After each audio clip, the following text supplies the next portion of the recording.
नमस्ते। Chemistry exam आने वाला है और केमिकल बॉन्डिंग को लेकर थोड़ी टेंशन है। अरे कोई बात नहीं, ये खास सेशन इसीलिए है। हम फटाफट सारे जरूरी टॉपिक्स को ऐसे रिवाइज करेंगे कि एग्जाम के लिए पूरी तरह से तैयार हो जाएंगे। हाँ, मानता हूँ केमिस्ट्री के एग्जाम्स में थोड़ा स्ट्रेस तो होता ही है, लेकिन घबराने की बिल्कुल जरूरत नहीं है। बस अगले कुछ मिनटों में हम हर वो चीज कवर कर लेंगे जो जरूरी है। इससे ना सिर्फ कॉन्फिडेंस बढ़ेगा, बल्कि इस टॉपिक पर पकड़ भी एकदम मजबूत हो जाएगी। तो ये रहा हमारा आज का गेम प्लान। हम बिल्कुल बेसिक से शुरू करेंगे और सीधे एग्जाम में कामयाबी के तरीकों तक जाएंगे। तो फिर चलिए शुरू करते हैं। तो चलिए, पहला सवाल।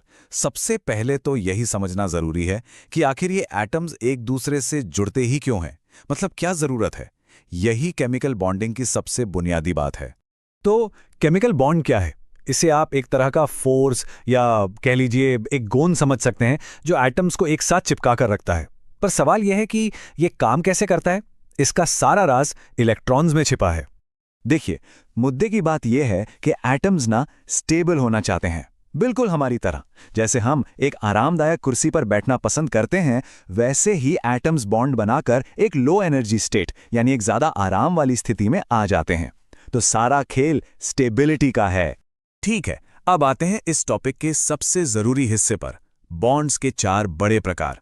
एग्जाम में इनसे सवाल आएगा ही आएगा, तो यहां पूरा ध्यान लगाइएगा। सबसे पहले है आयोनिक बॉन्ड। इसे ऐसे समझिए जैसे कोई दान कर रहा हो। एक मेटल जैसे कि सोडियम अपना एक एक्स्ट्रा इलेक्ट्रॉन एक नॉन मेटल जैसे कि क्लोरीन को दे देता है। अब एक पर पॉजिटिव चार्ज, दूसरे पर नेगेटिव, और बस दोनों एक दूसरे की तरफ खिंच जाते हैं। एक ने दिया, दूसरे ने लिया, और दोनों स्टेबल हो गए। सिंपल। अब बात करते हैं कोवैलेंट बॉन्ड की। ये एक पॉटलक डिनर जैसा है। यहाँ कोई लेन देन नहीं होता, बल्कि शेयरिंग होती है। दो नॉन मेटल एटम्स अपना बाहरी शेल पूरा करने के लिए इलेक्ट्रॉन्स को आपस में शेयर करते हैं। जैसे पानी में हाइड्रोजन और ऑक्सीजन दोनों इलेक्ट्रॉन्स शेयर करके स्टेबल हो जाते हैं। फिर आता है मेटालिक बॉन्ड। ये कम्युनिटी लिविंग जैसा है। जरा सोचिए, बहुत सारे मेटल एटम्स एक साथ हैं और उनके बाहरी इलेक्ट्रॉन्स आजाद हैं, किसी एक एटम के नहीं हैं। वो सब मिलकर एक इलेक्ट्रॉन्स का समंदर बना लेते हैं, जिसमें वो आजादी से घूमते हैं। और यही समुंदर सभी पॉजिटिव मेटल आयंस को एक साथ बांध कर रखता है। और आखिर में हाइड्रोजन बॉन्ड। हाँ, ये बाकियों के मुकाबले थोड़ा कमजोर होता है, पर है बहुत बहुत जरूरी। ये असल में मॉलिक्यूल्स के बीच का एक अट्रैक्शन है, जैसे पानी के मॉलिक्यूल्स के बीच होता है। और पता है, यही बॉन्ड पानी और हमारे डीएनए को उनकी खास प्रॉपर्टीज देता है। चलिए, अब जो अगली स्लाइड आ रही है ना, वो एग्जाम के लिए आपका चीट शीट है। एक ऐसा टूल जो एक ही बार में चारों बॉन्ड्स के बीच का फर्क साफ कर देगा। जरा इस टेबल पे नजर डालिए। यहां सब कुछ क्रिस्टल क्लियर है। आयोनिक बॉन्ड में इलेक्ट्रॉन्स का ट्रांसफर होता है, कोवेलेंट में शेयरिंग, मेटालिक बॉन्ड में फ्री इलेक्ट्रॉन्स का समंदर है, और हाइड्रोजन बॉन्ड एक खास तरह का अट्रैक्शन है। इनके एग्जाम्पल्स और इनकी स्ट्रेंथ ये एग्जाम के लिए याद रखना ही रखना है। ठीक है, अब तक हमने देखा कि बॉन्ड बनते कैसे हैं। अब थोड़ा और गहराई में जाते हैं और समझते हैं कि मॉलिक्यूल्स को उनका 3D शेप कैसे मिलता है। टॉपिक थोड़ा कॉम्प्लेक्स लग सकता है, बट चिंता मत कीजिए, हम इसे एकदम आसान बना देंगे। ये VSEPR थ्योरी सुनने में भारी लगती है, पर इसका आइडिया बहुत सिंपल है। बस इतना सोचिए कि सेंट्रल एटम के चारों ओर जो इलेक्ट्रॉन पेयर्स हैं, वो एक दूसरे को बिल्कुल पसंद नहीं करते। तो वो क्या करेंगे? एक दूसरे से ज्यादा दूर भागेंगे, और यही धक्का मुक्की मॉलिक्यूल का फाइनल शेप तय करती है। तो फिर हाइब्रिडाइजेशन क्या चीज है? ये भी बड़ा मजेदार कॉन्सेप्ट है। ये एटम्स का एक तरीका है बॉन्डिंग के लिए स्पेशल ऑर्बिटल्स तैयार करने का। मतलब वो अपने नॉर्मल ऑर्बिटल्स को मिक्स करके नए हाइब्रिड ऑर्बिटल्स बनाते हैं, जो खास शेप वाले बॉन्ड्स के लिए परफेक्ट होते हैं।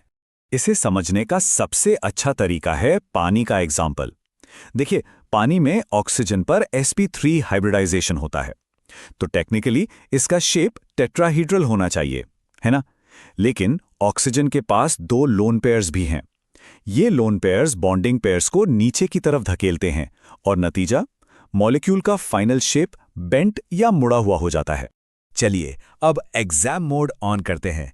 इस सेक्शन में हम उन आम गलतियों की बात करेंगे जिनसे बचना है, और साथ ही कुछ ऐसी जबरदस्त टिप्स देखेंगे जो आपको बाकी सबसे एक कदम आगे रखेंगी।